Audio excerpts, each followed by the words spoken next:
Ladies and gentlemen, boys and girls of all ages and genders, welcome back to a brand new episode of Tech on a Cheap. My name is Jeremy Kaiser. I am unbiased. So now that Christmas is over, and I got a whole bunch of new gadgets to show off. One that surprised me. The one that surprised me the most. The Orange Crush Mini guitar amplifier. This was an accidental buy. There was another one my wife meant to buy, and we wound up with this one instead. And I was like, you know what? It looks like a novelty. Most guitar amps like this would be considered a novelty, and most are a novelty until this one comes by and makes the complete exception to the rule altogether. So even though I still intend to buy the 20 watt version, I opened this bad boy up and I was like, okay, if I could at least find 3 purposes for this amp, I'll keep her for good. This is a $100 deal on Amazon.com. This came with this, a ton of picks, and a cord.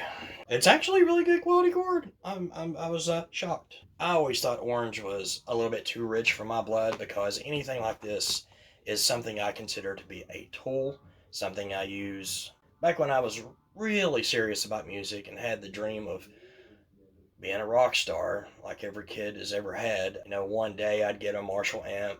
Growing up, Marshall was top of the line. Well, this is kind of picked up where Marshall left off, in my opinion. I didn't know what to think about Orange. They definitely know how to sell themselves. Every time you see an amp in a music video, it's the star of the show. It sticks out like a sore thumb.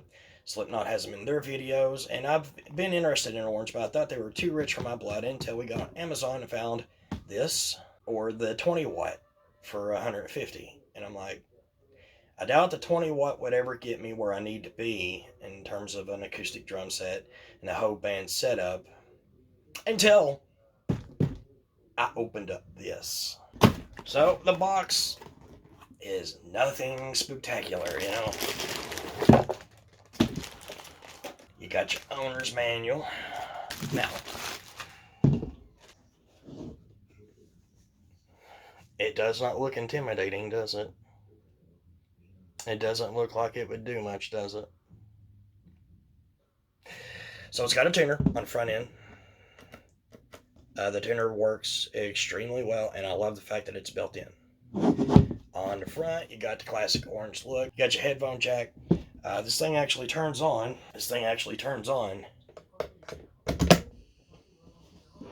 When you push in the cord. And of course, you turn it up by pulling the cord out.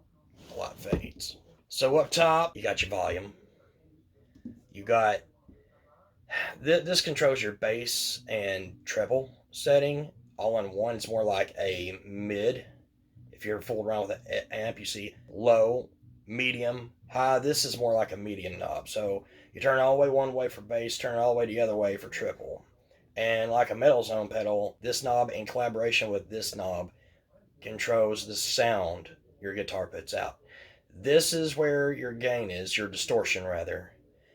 And man, I'm telling you, I'm not kidding. Output 3 watts.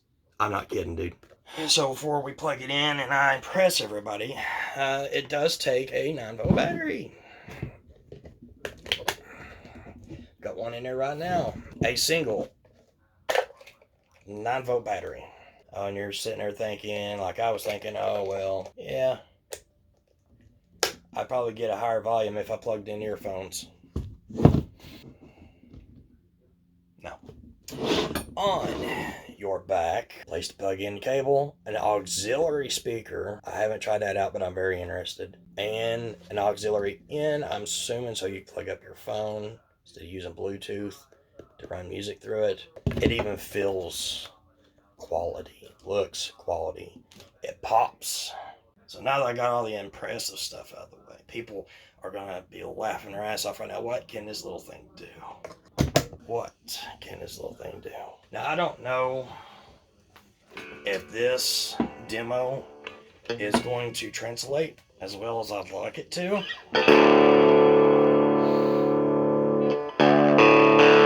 We're going to try.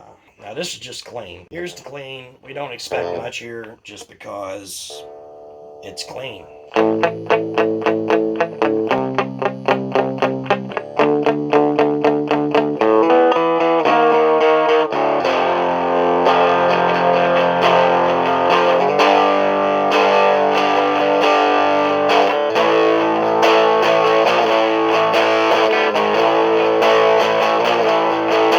Now when you turn the distortion all the way up and get everything cranking, you hear that already? It's hissing.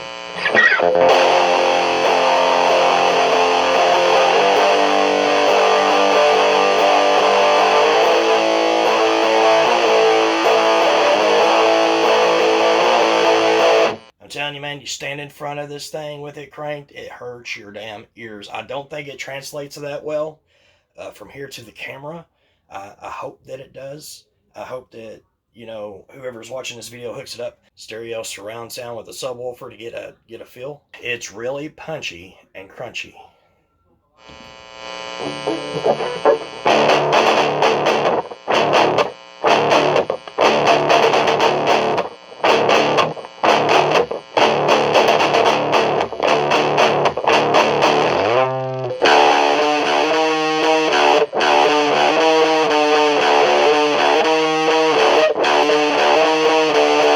I've only recently got back into guitar, so I'm a little rusty at music in general.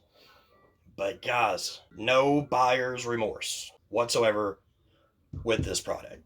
How long does the battery last in it? That's the downside. I don't think it was built with the idea that it should only use batteries, because a single 9-volt battery will last you roughly a half an hour.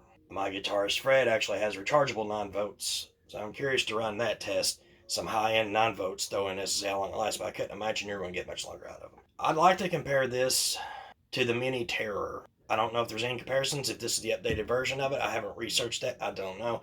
Hopefully one of y'all can correct me down in the comments below.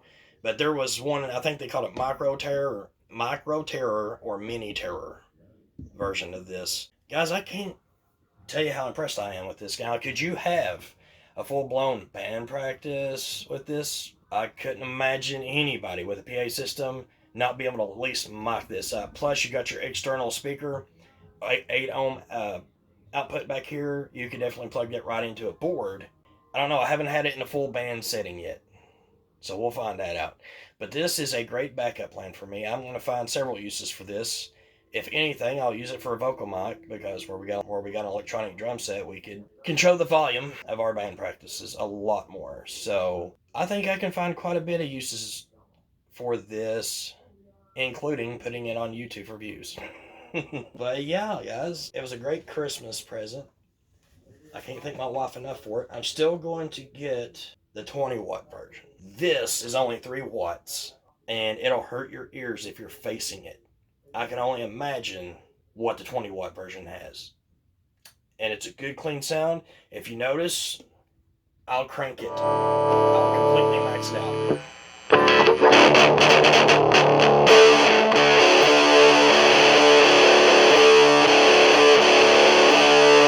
It doesn't brick wall or distort or over, the speaker doesn't run. It's like Orange did a good job.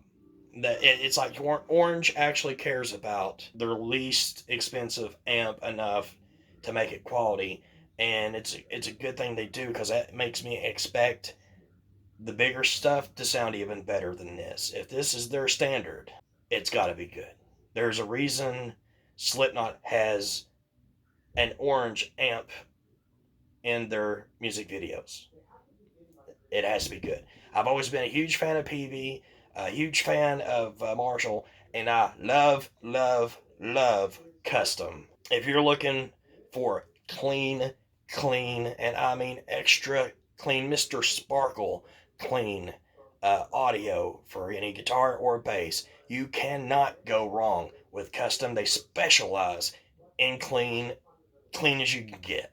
That's what I love about custom. I had a custom, a full stack custom with a metal zone. I plugged it in that, left the custom on clean, ran the metal zone. Sometimes, depending on the song we're playing, if I just needed a more rock tone. I would use the distortion built into the custom, which was also excellent. It wasn't really metal, but it was definitely good old hard rock. There's a lot of potential here. I could do full blown death metal with the distortion built into this little thing. I'm very impressed. I really am. It takes a lot to impress me. In the music scene, especially with equipment, I've been around a lot of bands that's had a lot of different equipment. I've got to see and hear a little bit of everything out there. I've never seen a company even give a shit about something like this. Most companies would be like, just build it to make it look cute so someone can hang it up on the wall and say they got it. You know, this is a conversation piece. This isn't something meant to use professionally. But guess what? I feel, me, myself personally, I do feel I could use this professionally if I had to, if I wanted to. I would have no problem on our next album we're writing, taking this amp, micing it up, and recording all the guitars off of this amp on our next record. Now, I'm not going to do that because Fred and Toothpick have different taste. Toothpick loves this rig. I don't know if I think Fred said he's looking at orange amplifiers, but he's everywhere, man. He's had Line 6, he's had PV, he's had some top of the line and some low end all at the same time. So it's hard to say where Toothpick and Fred will go, and they are the ultimate deciders on what my band actually sounds like. I would have no problem using this amplifier professionally, micing it up and recording a whole record with it, which for my solo stuff, I probably will do just that. But anyway, guys, it is 2021, and this is how I wanted to kick it off. I hope you guys have enjoyed this. I'm throwing myself on YouTube, even though I am far from what I would consider good enough to play this guitar, but I'll never live up to my own expectation for myself, so why not go ahead and just throw myself out there? I want everybody to know about this. They actually do make affordable products with less wattage, but my idea is if this is only 3 watts, the 20 watts got to blow my ears out. You should be able to keep up with a drum set on that. So if you guys wanted to know, now you guys know. I'm thoroughly impressed by this accidental buy, and I needed it because it's got a built-in tuner that works perfect. And with that being said, y'all, peace.